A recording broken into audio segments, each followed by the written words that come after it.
Areas of focus for the persuasive speech. Persuasion is communication to influence choice. When we speak to inform, as you have been doing in the speech assignments up until this one, we provide information that opens up new horizons and increases choices for the audience. When we speak to persuade, as you will be doing in this presentation, we attempt to narrow the audience's range of choices, ideally steering them to the one we would have them choose. When you speak to persuade, you're trying to effect a change in your audience. What kind of change? Here's where the three areas of focus become relevant.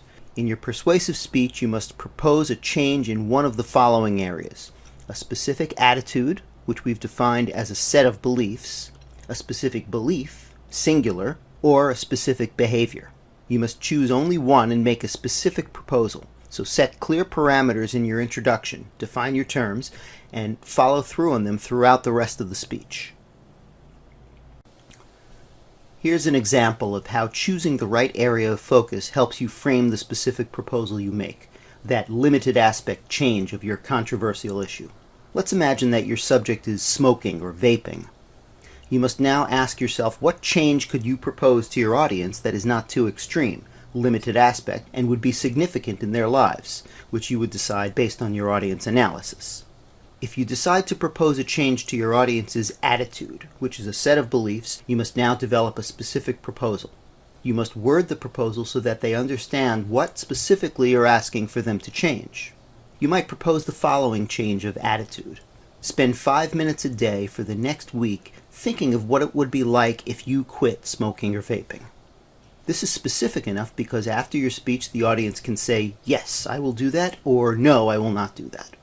Either of these responses is to be expected from a good persuasive speech. However, you never want your audience to say, "I understand how you feel about the general issue, but I don't know what you want me to do about it." So you must set clear parameters in what change you propose and follow through on them. Let's look at what you might propose if you choose the belief area of focus. If trying to change your audience's belief about something related to the broad subject of smoking, you could address the belief that some people have that despite knowing the health risks, smoking will not be the thing that ultimately kills them. Remember, a lot of times opposing arguments are based in denial. So if you want to propose a change to a belief you think might be held among your audience, you could propose the following. Spend 5 minutes a day for the next week thinking about whether smoking or vaping has already affected your lifespan. Once again, this is a specific enough proposal because you have set clear time parameters, 5 minutes a day for the next week, and clearly indicated what you want us to do. Also remember that your persuasive points should follow through on this proposal and give us 3 or more reasons why we would benefit from doing specifically what you propose. If your persuasive points are only related to the general subject of the dangers of smoking and not tied into your proposal, your content will be underdeveloped and your audience likely will not be persuaded to do what you're asking of them. If you were to propose a change in behavior related to smoking and vaping, you could propose the following. For the next week, when you reach for a cigarette or vape pen in a stressful moment, take a Twizzler instead.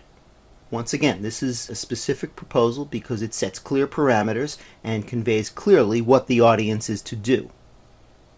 Here are all 3 areas of focus examples together. I recommend that you choose this area of focus, behavior, if possible. Behaviors seem to be easier to define, so if you can identify a behavior common among your audience to which you could propose a change that relates to a broader controversy, that would be, in my opinion, the most straightforward way to do this assignment. This is only a suggestion, and you're free to proceed as you wish within the assignment's guidelines. Most importantly, however, is that regardless of which area of focus you choose, make sure you set clear parameters in your introduction and follow through on them by building your persuasive points around them. Lastly, let's review the 4 criteria for a well-developed main idea, or the main idea smell test.